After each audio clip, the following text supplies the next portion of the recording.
신자에게 있어서 기도는요, 하나님을 따르고 있다는 증거입니다. 그러니까 기도한다 그러면 따르고 있다는 증거가 보여지는 거죠. 기도가 다 똑같을 것 같죠. 근데 여러분 그렇지 않습니다.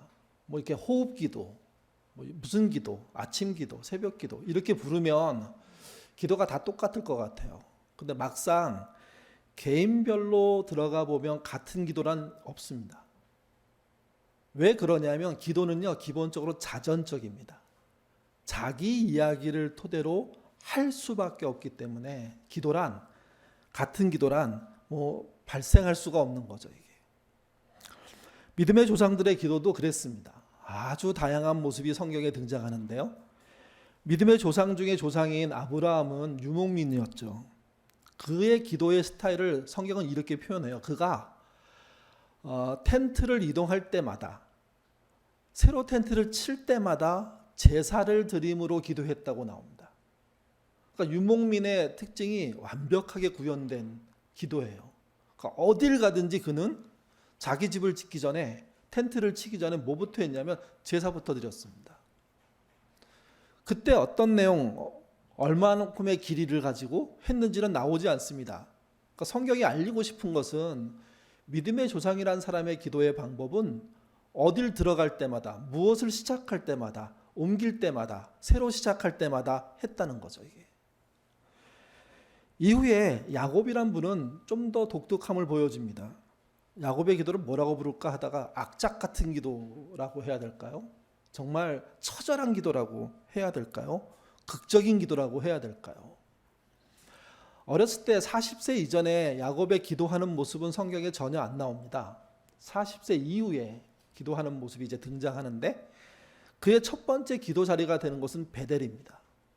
아버지를 속이고 형을 속이고 형이 죽일지 모른다는 두려움 속에 외삼촌의 집으로 도망치는 과정 중에 베델이라는 곳에서 노숙을 하게 되죠. 그때 꿈인지 환상인지 정확하게 알 수 없지만 하늘로 올라가는 사다리를 발견하게 되고 그곳에 천사가 오르내리는 것을 발견합니다. 아, 이곳이 하나님의 집의 입구구나. 이걸 알게 된 그는 거기서부터 기도를 시작합니다.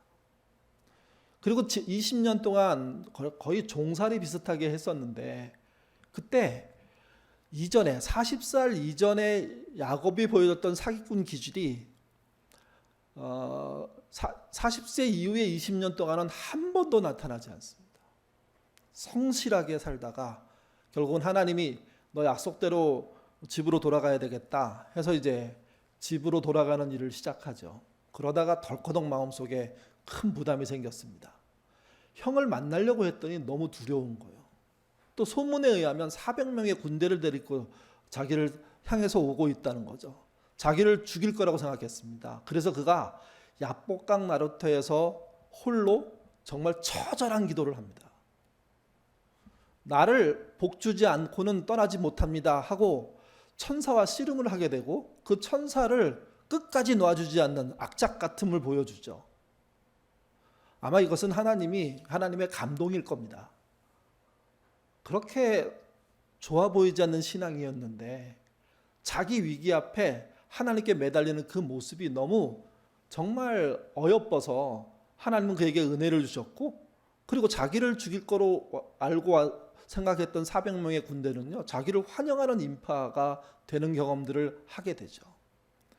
그래서 야곱의 기도는요, 치열하고 처절하고 아주 그냥 급박한 기도입니다. 야곱의 이야기 속에 이 기도가 중심으로 나오는 것은 이렇게 생각하셔야 돼요. 야곱이 이런 절정의 기도를 경험하고 난 다음에 그 다음에 하나님께 기도하는 삶을 살았다는 이야기를 이렇게 숨겨져서 하고 있는 거죠. 이게.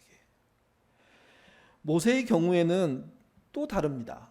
여기도 되게 처절하고 절박한 기도들이 많은데 이런 기도가 등장해요. 이스라엘 사람들이 모세가 시내산에 올라갔을 때 산 아래서 금송아지 우상을 만들고 숭배했습니다. 하나님은 어떻게 말씀하셨냐면 이스라엘 모두를 다 없애버리고 새롭게 시작하자. 모세에게 그렇게 말씀하셨어요. 그때 모세가 이렇게 기도합니다. 차라리 자기를 죽여달라고. 그리고 우리 백성들을 살려달라고. 하나님이 그렇게 하겠다고 나중에 결정을 하십니다. 그러니까 모세의 기도는 모두를 위한 희생의 기도였습니다. 그것만이 아닙니다. 모세의 기도 중에 굉장히 특이한 것은 아말렉과 전쟁을 할 때 전투에 참여하지 않고 상고국대기에 올라가서 손 들고 있는 장면을 연출하잖아요. 본인이 연출한 게 아니에요. 하나님이 그렇게 하라고 한 거예요. 그래서 손이 내려오면 지고 손이 올라가면 이기는 아주 기이한 체험을 하게 되는데 그게 모세의 기도의 대표 아닙니까? 다시 말씀드려서 인간의 생사화복의 주관자가 하나님임을 보여주는, 이스라엘을 살리고 죽이는 것은 하나님을 보여주는, 그래서 기도를 멈출 수 없었던 모습을 보여준 자가 누구냐? 그가 모세입니다. 한나의 경우에서는요, 술 취했다고 오해받을 정도로 기도에 심취합니다. 그 중얼중얼거림들, 막 소리 막 지르고 이렇게 기도하지는 않았지만 무언가 취해 있는 듯 하면서도 집요하게 하나님을 쫓아가면서 하나님 저에게 아들 주십시오. 이렇게 시작했던 기도가 나중에 가서요, 내 아들 달라는 기도로 끝나지 않습니다. 하나님에게 아들이 필요하지 않느냐고 얘기합니다. 그 시대에 하나님의 사람들의 일하는 모습을 봤을 때 하나님의 사람이 없다고 생각한 것 같아요. 그러니 내가 아들을 낳아서 드려보고 싶다고 그렇게 얘기해서 등장한 인물이 누구냐? 사무엘입니다. 그러니까 심취하는 기도의 전형적인 모습을 한나가 보여주는 거죠. 엘리야 같은 경우는 바알과 아세라의 선지자 850명과 혼자서 대결하지 않습니까? 그때 그가 구했던 기도는 불을 내려주는 기도입니다. 불 같은 기도. 그래서 갈멜산에서 불이 떨어지는 일이 발생하죠. 근데 엘리사의 기도는 거기서만 그 매력이 있지 않습니다. 또 하나의 기도가 등장하는데 불 내리는 기도로서 승리하고 난 다음에 엘리야가요 갑자기 탈진해버려요. 그리고 깊은 우울에 빠져요. 그리고 하나님께 이렇게 말해요. 제가 지금까지 한 일로 충분하니까 죽여달라고. 여기까지다고. 하나님 당신께 나 같은 사람은 아무도 없다고. 물론 과장되고 잘못된 판단이었는데 하나님은 그렇게 그가 어려움에 빠진 것을 이해하셨습니다. 그래서 그를 로뎀 나무 아래로 보내시고 거기서 까마귀를 통해서 먹이시는, 새롭게 힘을 챙겨서 일어서게 하시는, 그리고 세미한 음성을 들려주시죠. 그래서 엘리야에는 불 같은 것과 세미한 응답을 인도하는 기도가 함께 섞여 있는 사람입니다. 마가의 다락방에서 있었던 예수님의 120명의 제자들은요, 예루살렘을 떠나지 말라는 예수님의 말씀을 쫓아 모여서 기다렸습니다. 그 기다릴 때 그들이 합심하여 기도했다고 성경은 이야기합니다. 성경에서 합심 기도의 이야기가 등장하는 몇 안 되는 장소입니다. 그것도 말씀을 쫓아 120명이 여러 날 기다리면서 반복적인 모임을 하면서 집회를 하면서 그렇게 기도했죠. 그랬더니 오순절 날이 되어서 성령이 들불처럼 다락방 안에 임했고 다락방 안에 있는 사람들 사이에 번지듯이 퍼져나갔습니다. 그들은 성령의 충만을 받고 한 번도 해보지 않은 외국어를 하게 됩니다. 요즘 교회에서 말하는 방언은 알아듣지 못하는 소리잖아요. 이 당시의 방언은 그게 아니라 다른 나라 말을 함으로 똑같은 말을 함께 동시 외국어로 하니까 모든 민족에서 온 사람들이 알아들 수 있는 언어가 생겨버린 거죠. 이게. 그런 기도였습니다. 바울은요, 기도하다가 세 번째 하늘을 봤다고 얘기합니다. 3층 천이라고 얘기하죠. 그냥 하늘을 넘어서서, 우주를 넘어서서 천국의 하늘, 이렇게 표현할 수 있는 그 3층 천을 기도하다가 경험했고요. 이렇게 놀라운 경험을 한 분이 자기 병을 고쳐달라고 하나님께 기도했다가는 어떻게 됐습니까? 거절당했습니다. 내 은혜가 내게 족하다라는 이야기를 들었습니다. 그리고 바울은 실제 그 상황을 족하게 여겼고 더 이상 기도하지 않았다고 성경은 표현합니다. 사도 요한 같은 경우는 기도하다가 환상을 봤고요. 그 환상에서 본 이야기들을, 그 장면들을 글로 표현해갖고 뭘 썼냐면 요한계시록을 썼습니다. 우리는 기도하면 아침밥 먹을 때, 점심밥 먹을 때, 저녁밥 먹을 때, 주일날 대표기도 또는 일주일을 돌아보는 회개기도 또는 새벽에 하는 기도, 마무리하는 기도, 하루를 마무리하는 기도, 등등을 생각해서 되게 일정하고 폼이 있고 규칙이 있을 거라고 생각하는데 성경이 말하는 기도는요, 그야말로 다이나믹합니다. 다양합니다. 왜 그러냐? 같은 사람이 한 명도 없기 때문입니다. 여기 한 20명 있다고 치면요, 20명 중에 같은 사람은 아무도 없습니다. 그러니 내가 하는 기도는 나만 할 수 있는 기도입니다. 성경이 기도하라고 얘기하는 것은 형식적인 기도를 말하는 게 아니고요, 너만 할 수 있는 기도를 하라는 거예요. 너에게 맞는 기도를 찾아가라는 거예요. 문제는 신앙생활을 20년을 해도 30년을 해도 자기만의 기도 루틴이 없거나 자기 방식, 자기 이야기를 하는 기도가 없다면 아무리 기도를 많이 해도요, 기도가 아니에요. 그거는 주문이죠. 주술이죠. 그거는. 여러분에게는 여러분의 이야기를 하는 기도가 있으십니까? 말로 표현하면 이게 습관적인 기도입니다. 습관은 나쁘게 표현하면 나쁘게 들리지만 사실은 습관이 잘 들면 습관처럼 좋은 게 없습니다. 심지어 그래서 이런 거 얘기하잖아요. 공부하는 습관이 들었으면 좋겠다고. 여기 부모님들 최대의 기도 제목 아닙니까? 공부하는 습관. 근데 알고 봤더니 공부하는 습관으로 사람의 인격이 세워지진 않아요. 공부보다 더 중요한 게 존재하는 거죠. 오늘 본문의 주인공은요, 다니엘입니다. 다니엘은 참 얘기할 게 많은 분입니다. 그리고 거의 완벽한 삶을 살았다고 할 수도 있는 분입니다. 다니엘에 대한 이야기를 할 때 오늘 주제에 따른 이야기 말고요, 이전 이야기를 한 가지 할 게 더 있습니다. 왜 그러냐면 다니엘은 어렸을 때 포로로 잡혀갔거든요. 그리고 왕실학교를 다녔습니다. 거기서 탁월함을 보여서 그 바벨론의 관리로 등용을 하게 되죠. 수많은 공격을 받았고 위협을 받았지만 하나하나 잘 극복하면서 복수하지 않고 정말 성실하게 성장해서 총리가 되는 인물이 됐습니다. 총리까지 됩니다. 그리고 그 관료 생활을 총털어서 70년 합니다. 여러분, 지상에서 왕이 아니라 관료로서 70년 일하는 사람은 거의 없습니다. 아마 유일할 겁니다. 근데 더 놀라운 건 뭐냐면 두 나라에서 합니다. 앞에 나라에서 오랜 기간 동안 하고 앞에 나라가 망하고 뒤에 나라가 앞에 나라를 점령했을 때 그 뒤에 나라 사람들이 다니엘의 중요성을 알고 특별히 왕이 등용하죠. 그래서 3명의 총리 중에 1명, 그것도 총리 셋 중에 가장 우두머리를 만들어서 나라를 통치하는 일에 쓰입니다. 이런 사람은 없습니다. 근데 이 사람이 신앙적으로도 대단한 겁니다. 두 번째 나라가 페르시아인데 페르시아 엘리트들의 입장에서, 고관 대작의 입장에서 다니엘은요, 득보잡이에요. 여러분, 득보잡이 뭔지 아세요? 듣도 보도 못한 뭐뭐래매요. 그야말로 느닷없이 뭐가 튀어나온 존재인 거예요.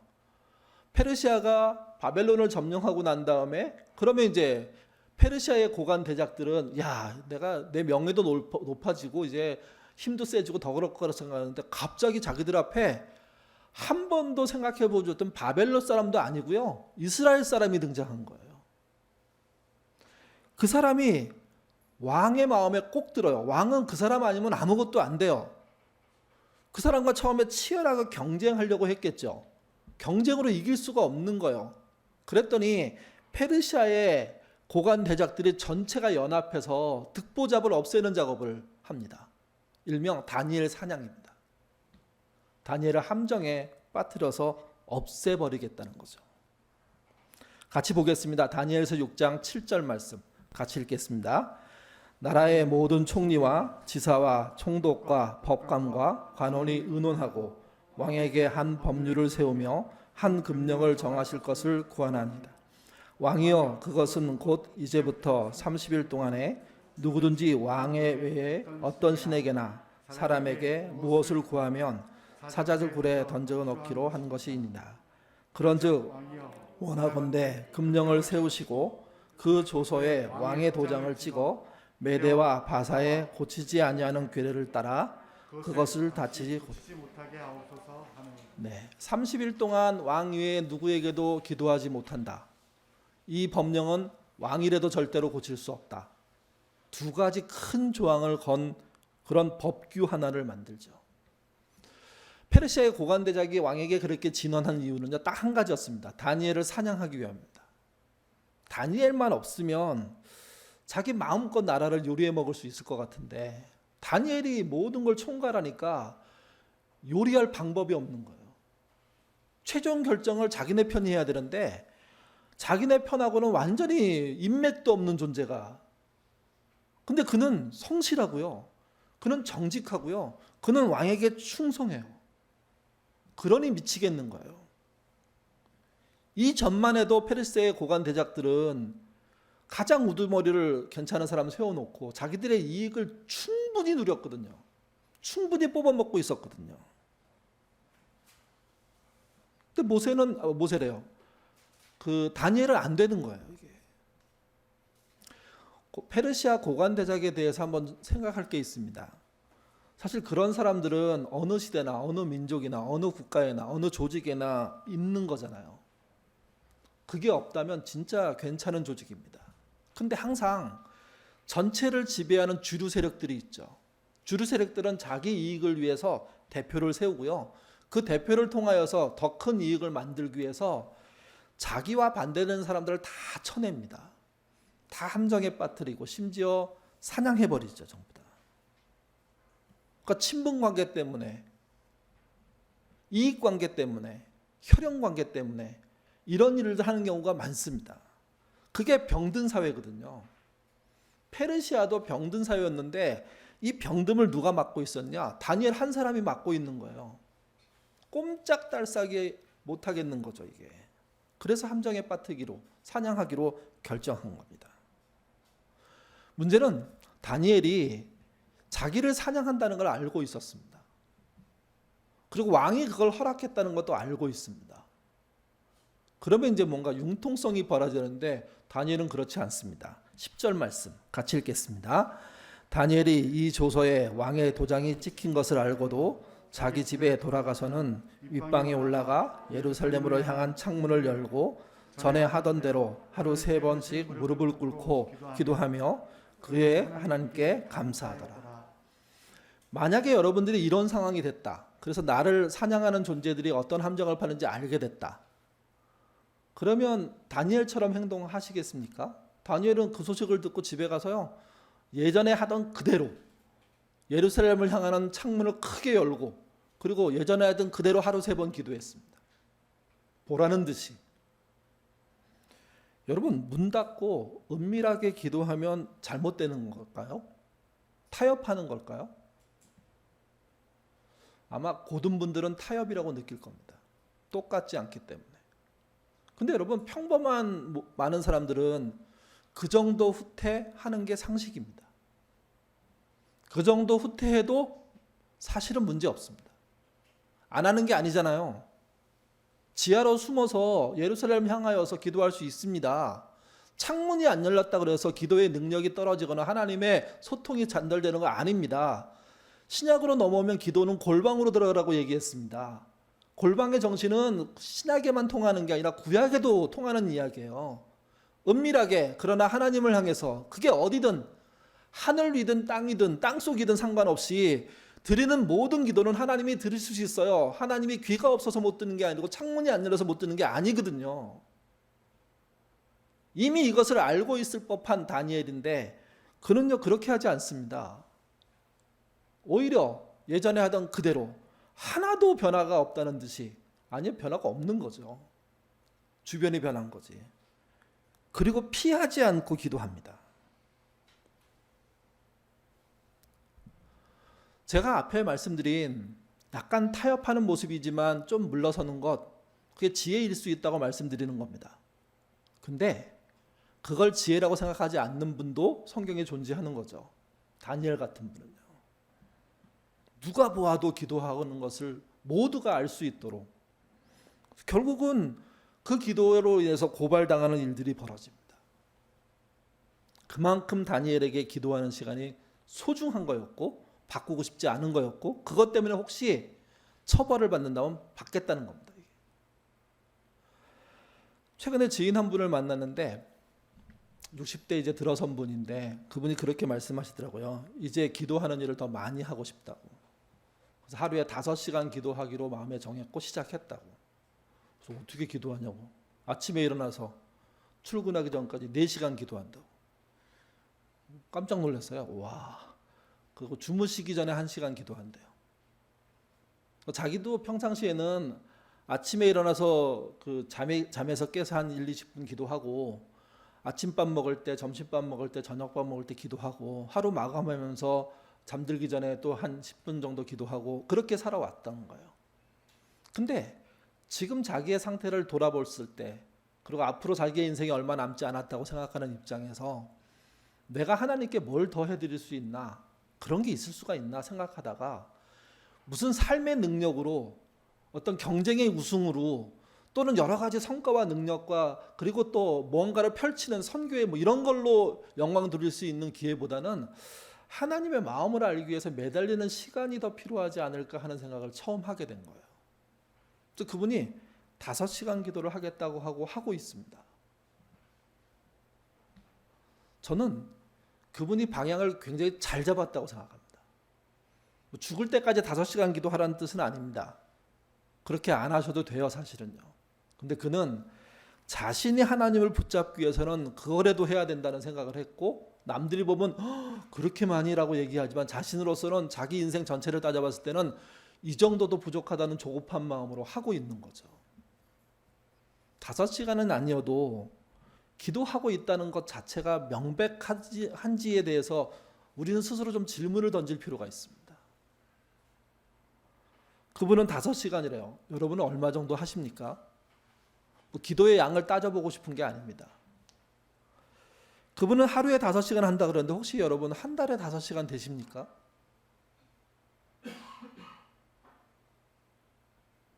한 1분 하면 5분 한 거로 치고 이렇게 계산하면 비슷하게 가나요? 아니, 좀 더 심각하게 말하면 1년에 5시간 되세요? 어떤 사람은 하루에 5시간 하겠다고 그래야 내 마음이 그나마 잘못한 삶에 대한 위로가 되겠다고 하나님의 마음을 조금이라도 이해하겠다고 얘기하고 있는데 한쪽에서는 한 달에 5시간 안 되고 1년에 5시간도 될까 말까 하는 상황의 기도라면 과연 그게 우리의 기도의 방향과 우리가 기도하고 있다는 의미에서 괜찮은지 아니면 심각한 기도 가뭄 속에 살고 있는 건 아닌지.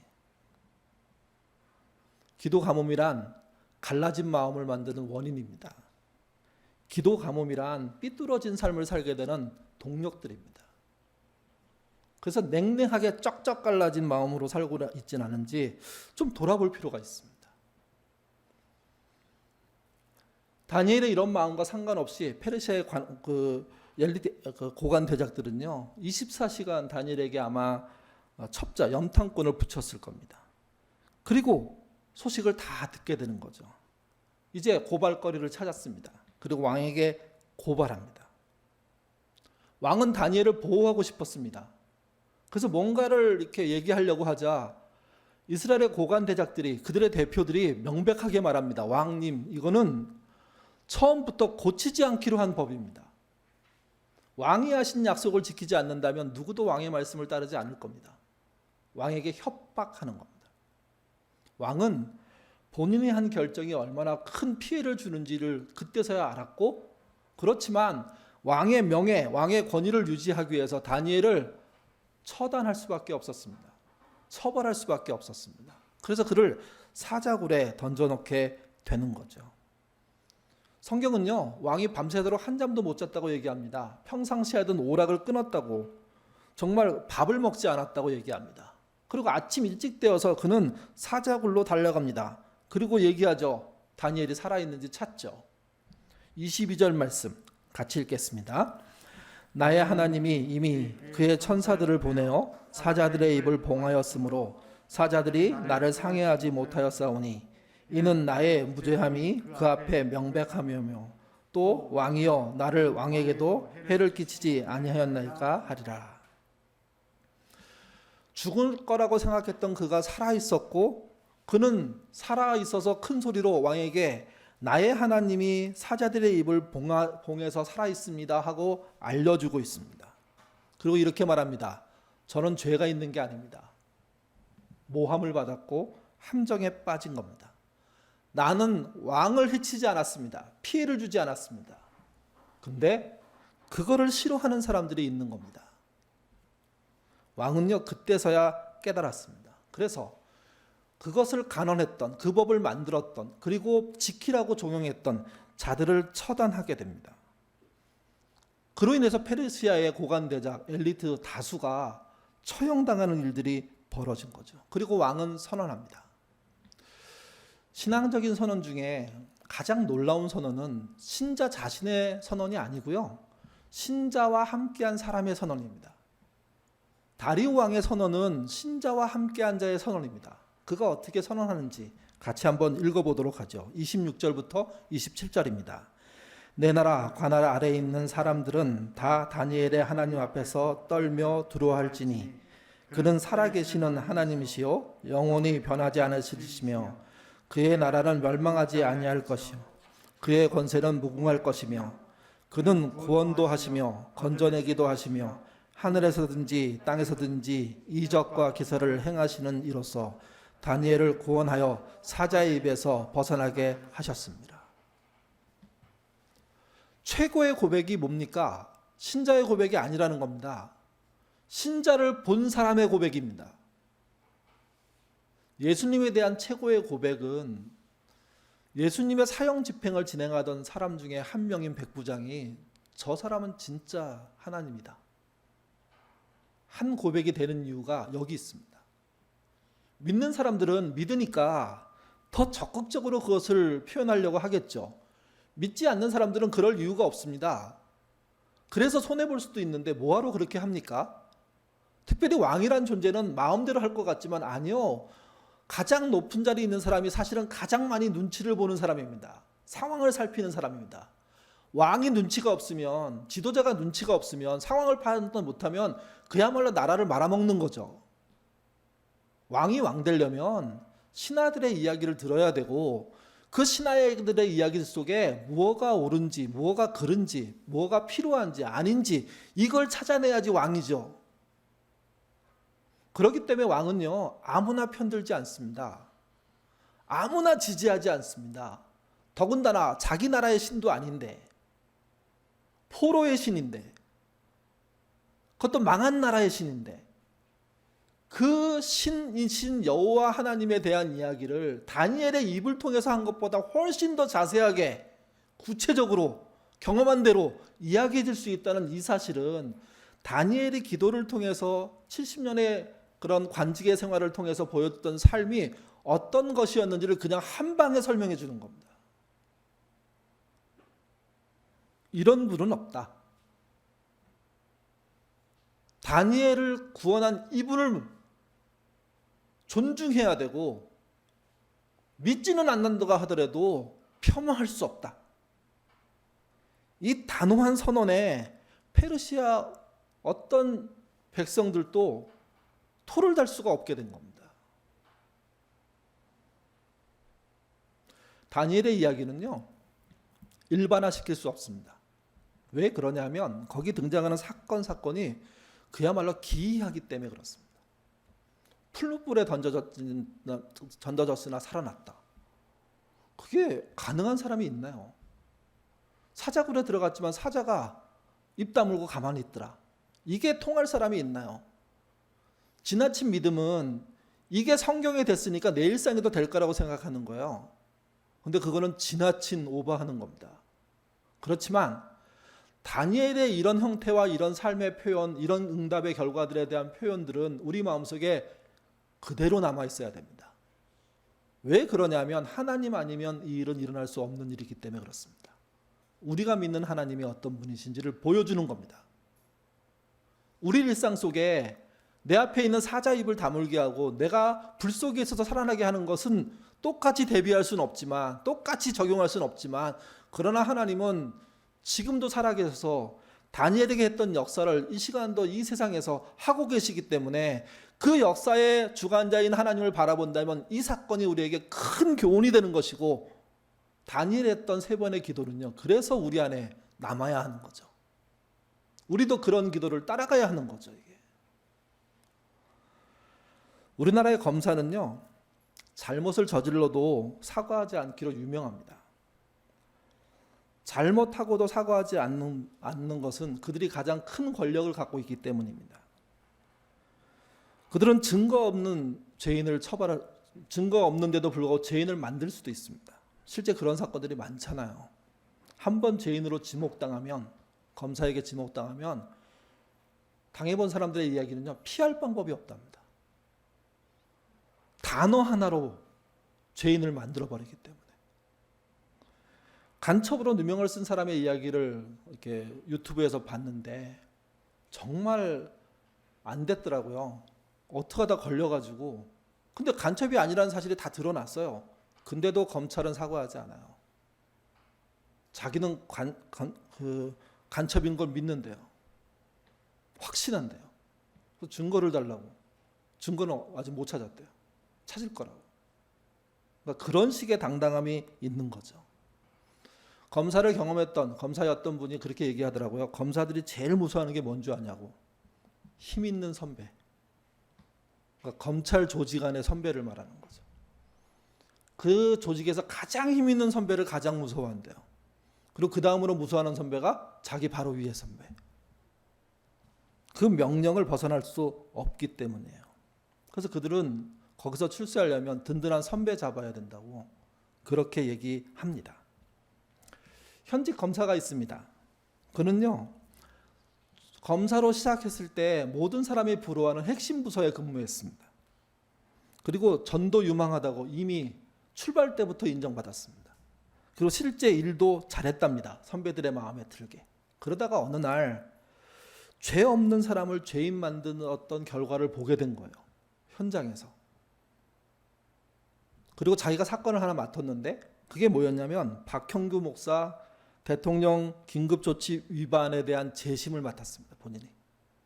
근데 재심을 맡은 즉시 선배들로부터 지침이 내려왔어요.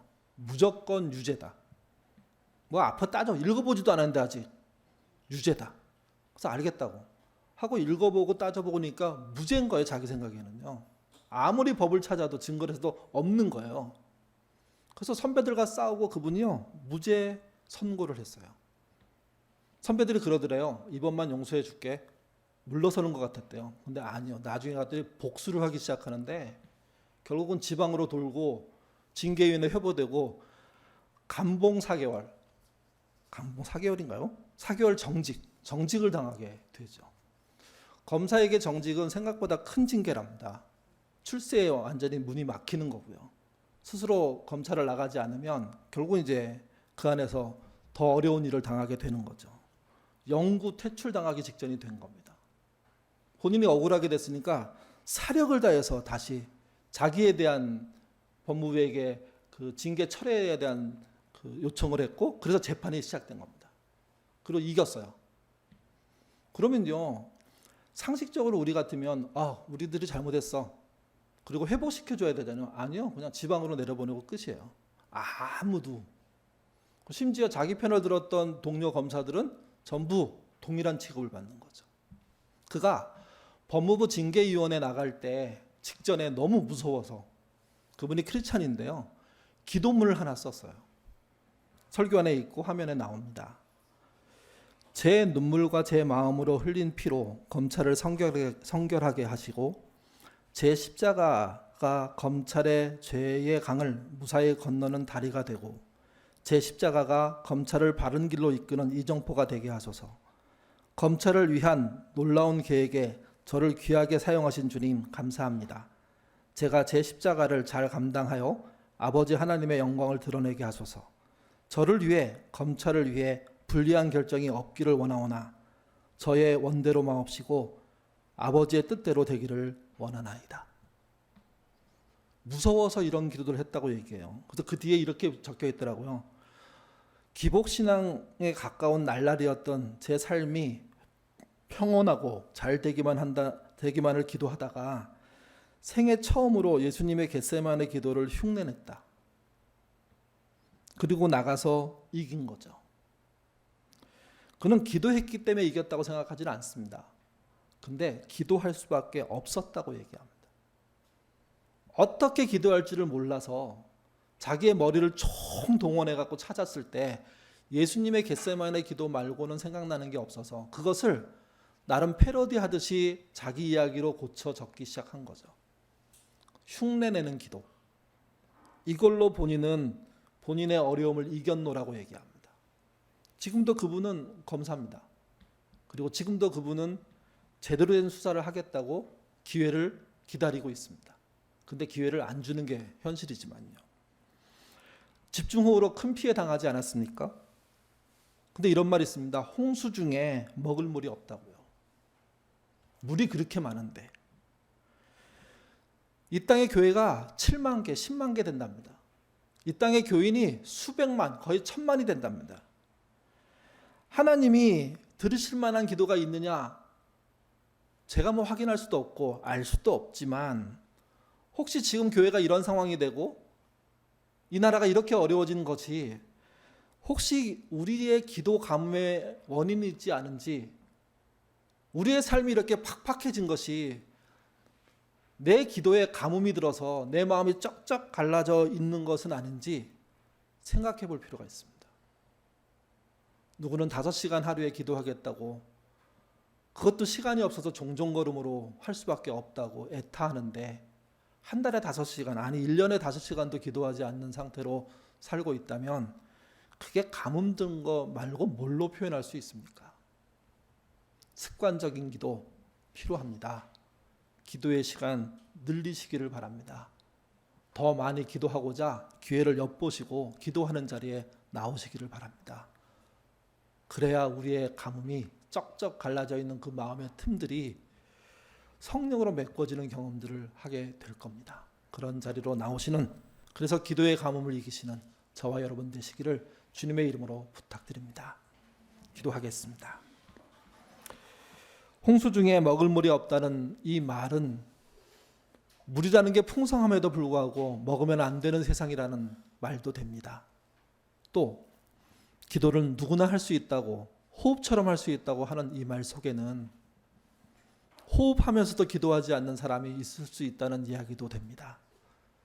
기도의 가뭄 속에 빠져 있으면서도 풍요로운 것처럼 착각하고 내가 이룬 그런 삶의 성과들을 들여다보면서 괜찮지라고 얘기하는 순간 덜커덩 우리는 함정에 빠지게 될 겁니다. 기도의 가뭄부터 해결하려고 하는 신자 되도록, 그래서 하나님의 마음을 알기 위해서 좀 더 애타하는 우리의 선배들의 행동들을 본받도록, 우리의 자전적인 기도 늘어나도록 하나님 인도하여 주옵소서. 가뭄이 해결될 때 그때서야 우리의 눈과 마음은 더 넓어질 것이고 더 좋고 정의롭고 의미 있는 것이 발견될 것입니다. 그런 은혜 우리 모든 예인의 식구들 누릴 수 있도록 인도하여 주시옵소서. 감사하며 예수님 이름으로 기도드립니다. 아멘.